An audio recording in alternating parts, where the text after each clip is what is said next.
दोस्तों last time आप लोगों से मैं ये बात पूछ रहा हूं कि भाई ये लाल बैग किसका है। बाद में ये ना कहना कि भाई मैंने इस बैग को ले लिया। हेलो फ्रेंड्स, मैं हूं नरेंद्र और मैं आपके लिए लिख रहा हूं और एक शानदार फिल्म का रिव्यू जिसे फाइनली मैंने आज देख लिया। और ये फिल्म भाई कल ही लॉन्च हो चुकी थी ओटीटी प्लेटफॉर्म यानी कि डिज्नी प्लस हॉटस्टार पर।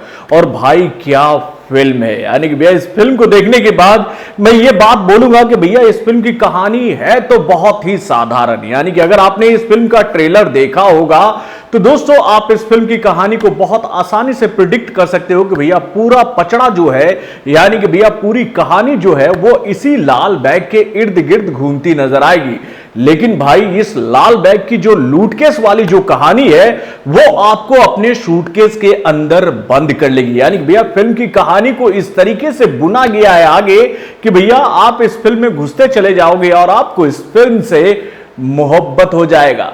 तो दोस्तों आप समझ ही गए होंगे मैं किस फिल्म की बात कर रहा हूं। तो दोस्तों मैं बात कर रहा हूं कुणाल खेमू की नई फिल्म यानी कि लूटकेस से, जो कि भाई कल ही डिज्नी प्लस हॉटस्टार पर लॉन्च हो चुकी है। और भाई इस रिव्यू को चालू करने से पहले मैं आप लोगों से ये अपील करूंगा कि भाई आप लोग मेरे रिव्यू को देखना और उसके बाद इस फिल्म को देखना मत भूलना। यानी कि अगर आपने ये प्रेडिक्शन कर लिया है मेरी तरह, क्योंकि भैया शुरू में मैंने भी ये बातें कही थी कि भाई फिल्म की कहानी बहुत ही सिंपल है। यानी कि भैया नंदू को, यानी कि भैया नंदन कुमार को एक ऐसा लावारिस बैग मिल जाता है टॉयलेट के सामने जिसका कोई माई बाप नहीं होता और बाद में भैया उसके कई सारे माई बाप पैदा हो जाते हैं। और भाई पूरी कहानी जो है उसी सूटकेस के इर्द गिर्द घूम रही होती है। तो भाई मुझे भी ये कहानी बहुत ही नॉर्मल लग रही थी और वाकई में ये फिल्म की कहानी जो है वो बहुत ही नॉर्मल है। लेकिन भाई फिल्म का जो ट्रीटमेंट है वो एक्स्ट्रा ऑर्डिनरी है। यानी कि भैया आप इस फिल्म से तब तक बंधे रहोगे जब तक ये फिल्म खत्म नहीं होगी। और भाई आप पाटिल साहब हो ना, मैं कह रहा था कि आप पाटिल साहब हो और उसके बाद में ठाएं ठाएं दो गोलियां और काम खत्म।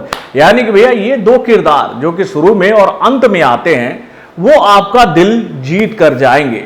तो दोस्तों वाकई में फिल्म की कहानी बहुत ही जबरदस्त है। यानी कि भैया सिंपल भाषा में कहूं तो भैया फिल्म का ट्रीटमेंट बहुत ही पेचीदा है।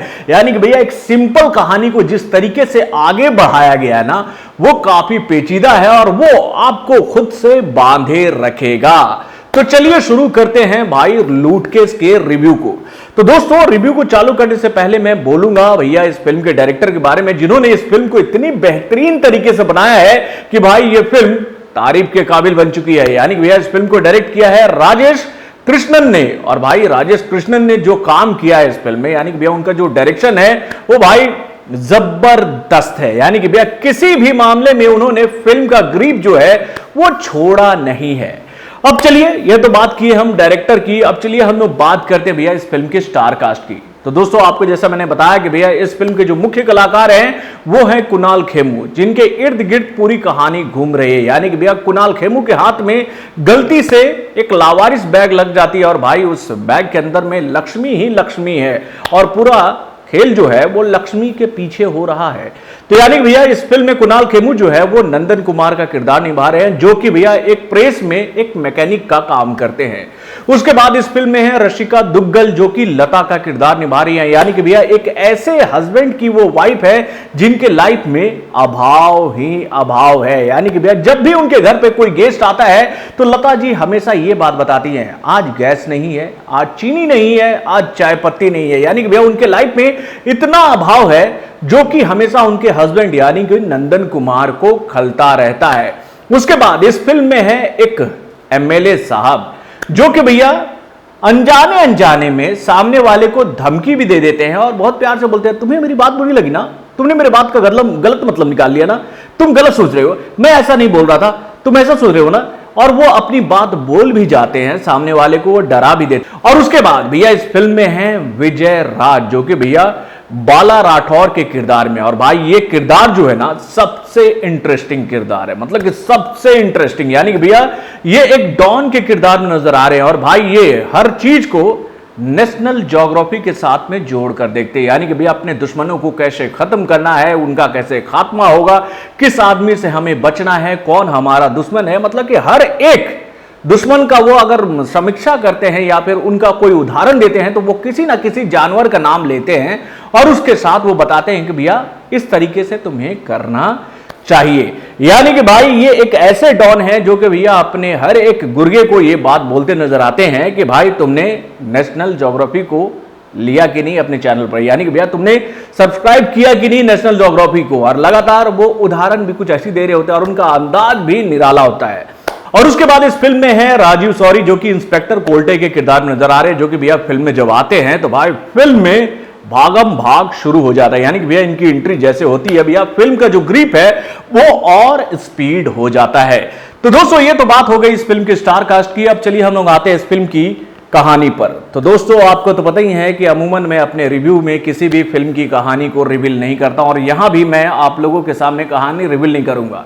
और वैसे आपको बता दूं भैया इस फिल्म में रिवील करने लायक कुछ है ही नहीं। यानी कि भैया कहानी बहुत ही सिंपल है मेरे दोस्त, कि भाई एक इंसान है नंदू टाइप के, मतलब कि नंदन टाइप के, जिनके हाथ में एक सूटकेस लग जाती है और भाई इस सूटकेस में कई लोगों की जान अटकी है। यानी कि भैया कुछ लोग ऐसे हैं जो कि भैया इस सूटकेस को किसी भी हद तक पाना चाहते हैं और भाई कुछ लोग ऐसे हैं जो कि इस सूटकेस को उस आदमी तक पहुंचाना चाहते हैं जो कि भैया उनको अपने अलग अंदाज में डरा रहा है, धमका रहा है। और भाई वो क्यों इस सूटकेस को इतनी जी जान से खोज रहा है, क्या उसमें जो वो पैसा है वो उसके लिए खोज रहा है या फिर उस सूटकेस में कुछ ऐसा है जो कि भैया उसकी जान पर बना सकता है। यानी कि भैया कुछ ऐसा है उसमें जो कि आपको समझने के लिए फिल्म को देखना होगा। यानी कि भैया फिल्म की कहानी बहुत ही फ्लैट है। फिल्म का सबसे इंपॉर्टेंट पार्ट है वो है स्क्रीन प्ले। यानी कि भैया स्क्रीन प्ले इतना कसा हुआ है कि भाई ये सिंपल सी स्टोरी भी आपको खुद से इंगेज कर लेगी। यानी कि भैया हमेशा मैंने अपने रिव्यू में ये बात आप लोगों को बताई है कि भाई जिस फिल्म की स्टोरी लाइन बेहतरीन हो और उससे बेहतरीन उस फिल्म का स्क्रीन प्ले हो तो आप समझ लो कि भैया वो फिल्म आपको काफी इंटरटेन करेगी। तो दोस्तों ये तो बात हो गई इस फिल्म की कहानी की। अब हम आते हैं भैया इस फिल्म के एक्टिंग वाले डिपार्ट पर। तो भैया इस फिल्म में जितने भी एक्टर हैं सब ने बेहतरीन काम किया। यानी कि भैया आम आदमी के किरदार में नजर आ रहे नंदन कुमार ने भैया आम आदमी की जिंदगी को बखूबी जिया।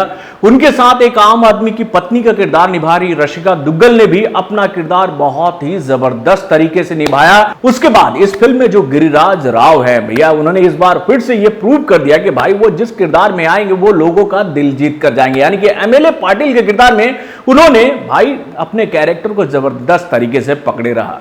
उसके बाद अगर हम लोग बात करें भैया विजय राज की तो भाई वो तो गुरु है बॉस, वो जो भी एक्टिंग करते हैं वो जबरदस्त होता है और उनके भाई एक्टिंग में एक अलग ही तरह का आपको रोमांच देखने को मिलेगा और भाई इस बार भी उन्होंने वही किया।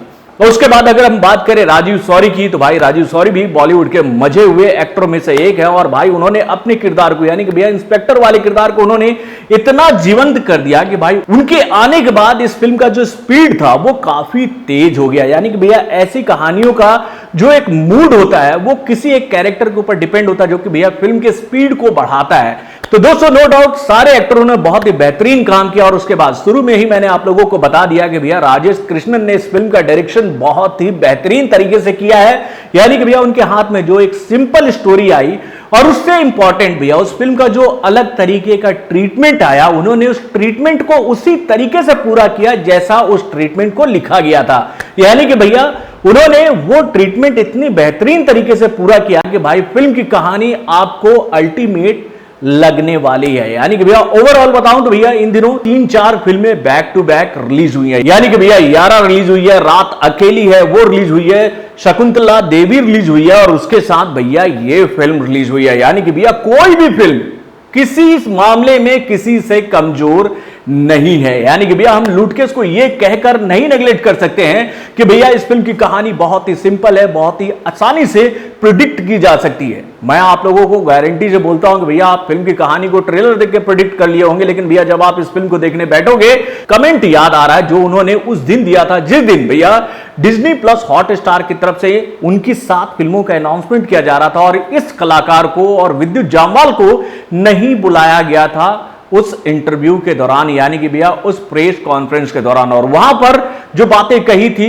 भाई कुणाल खेमू ने कि भाई हम में भी टैलेंट है, खुला मैदान हमें भी दो, हम भी छलांग ऊंची लगा सकते हैं। यानी कि भैया उस दिन उन्होंने ये बात साबित कर दी थी कि भाई आप जिस दिन मेरी फिल्म आएगी उस दिन आप लोग आकलन करोगे कि भैया ये फिल्म कितनी बेहतरीन है और इस फिल्म में कुणाल ने कैसा काम किया। यानी कि भैया कुणाल ने बहुत ही बेहतरीन काम किया और उनकी बात आज मुझे याद आ रही थी तो मैं आप लोगों को शेयर करना चाह रहा था। तो दोस्तों फिर से मैं वही अपील आप लोगों से करूंगा कि इन दिनों भैया बॉलीवुड में नेपोटिज्म का और ग्रुपिज्म का बहिष्कार हो रहा है, तो भाई इस फिल्म को भी प्यार मिलना चाहिए ना मेरे भाई।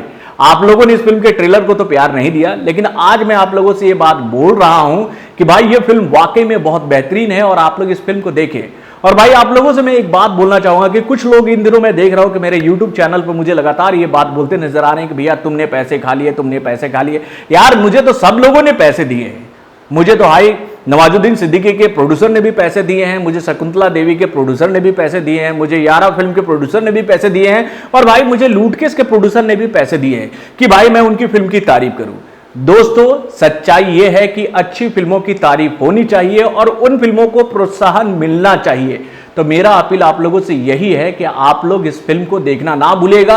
अगर आप इस फिल्म को नहीं देखते हैं तो भाई ये जाती होगी इस फिल्म के साथ में, इन फिल्म के कलाकारों के साथ में, क्योंकि भैया इस फिल्म में सारे के सारे भैया छोटे स्टार हैं, आउटसाइडर्स हैं और ऐसे कलाकारों को वाकई में सपोर्ट की जरूरत है जब वो इतना बेहतरीन काम करके आते हैं और लोगों का दिल जीतते हैं। तो दोस्तों इस फिल्म को मैं देना चाहूंगा 3.5 स्टार। यानी कि भैया ये फिल्म इतनी बेहतरीन है कि भैया ये 3.5 स्टार के लायक तो है। आप अपने कमेंट के माध्यम से जरूर बताएगा कि आपने अगर ये फिल्म देखी है तो आपको ये फिल्म कैसी लगी। तो बॉलीवुड से जुड़े और भी कई सारे खबरों को जानने के लिए हमारे चैनल वर्ल्ड न्यूज जंक्शन को लाइक सब्सक्राइब करना ना भूलें और हमारे अपडेट्स को जानने के लिए बेल आइकन को जरूर दबाएं।